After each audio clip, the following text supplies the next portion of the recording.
All right, let's talk about something that I think a lot of us have struggled with, either ourselves or with our kids: the multiplication tables. Ugh.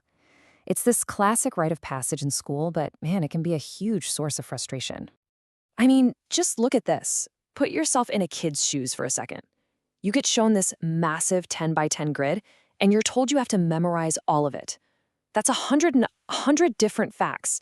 It honestly looks like this impossible wall of numbers you have to somehow climb. So, yeah, that's the big question, isn't it? How on earth is a kid supposed to just cram 100 different pieces of information into their brain? It feels overwhelming and, frankly, a little ridiculous. But what if I told you that whole approach is just wrong? What if there is a secret? A two-time USA memory champion says you actually don't have to memorize 100 facts. Not even close. There is a much, much smarter way to conquer this thing. So, how do we do it? Well, the trick is to stop seeing it as one giant problem.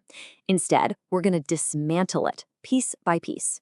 We'll start with what I like to call the easy wins to get some momentum going and build up a little confidence. First up, the ones. Okay, this is barely even math. It's more like a rule of life. 1 times any number is just that number. 1 times 7 is 7. 1 times 3 is 3. That's a freebie. We can just wipe all of those off the board right now. Next up, the twos. And again, this isn't about rote memorization. It's about understanding a super simple idea. Multiplying by 2 is just adding a number to itself. What's 2 times 8? Well, it's just 8 plus 8. Once you get that concept, you've got the twos down cold. And then you've got the fives. Oh, the fives are great because they follow this beautiful, predictable pattern.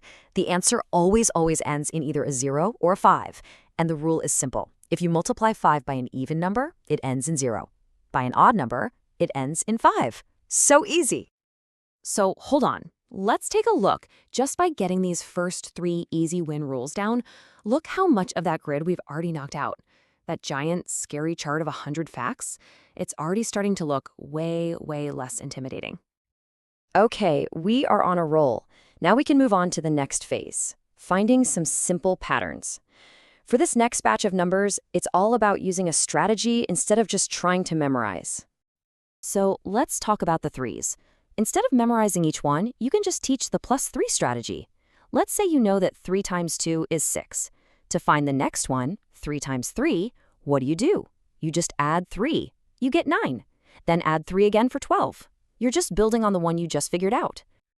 And guess what? The fours work the exact same way. It's the +4 strategy.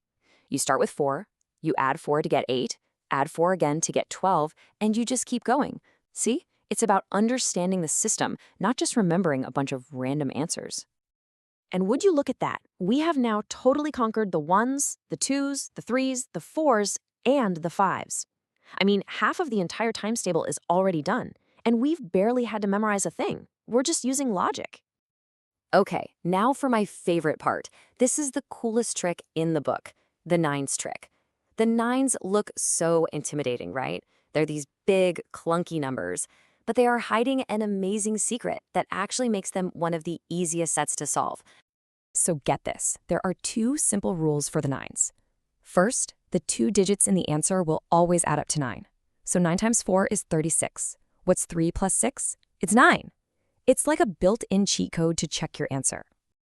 The second rule is that the first digit of the answer is always 1 less than the number you're multiplying by 9.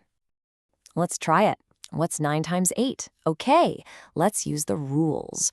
Rule 2 says the first digit of the answer is 1 less than 8, so that's 7. And Rule 1 says the 2 digits have to add up to 9. So if the first digit is 7, what do you have to add to 7 to get 9? 2. So the answer is 72, just like that. No memorization needed. Okay, this is amazing. We've taken out the 1s, 2s, 3s, 4s, 5s, and now the magic 9s. After all these patterns and tricks, what is actually left to learn? What's still on that scary grid? Are you ready for this? Look at the grid now. It is almost completely empty. We have gone from 100 overwhelming problems down to just this tiny little 3x3 box. That is all that's left. And you know what? Even within that small box, most kids find the squares pretty easy to remember. 6 times 6 is 36, 7 times 7 is 49. They just kind of stick. So if we take those out of the equation, this is what's left. That's it. The entire, intimidating 100-fact multiplication table boils down to just 3 problems. These are the final 3, the only ones that don't really have a super simple trick. 6 times 7, 6 times 8, and 7 times 8. That's the whole list. Doesn't memorizing just 3 facts sound a whole lot better than trying to memorize 100?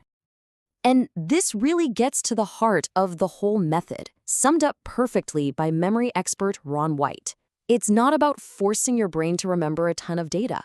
It's about being smart, looking for the system, and dismantling a big problem into tiny, manageable pieces. And that kind of leaves us with one last thought, right? This works incredibly well for the times tables, but think about it. Where else in your life could you use this? What other big, scary challenges could you conquer if you just stopped trying to tackle them all at once and instead just broke them down one simple piece at a time?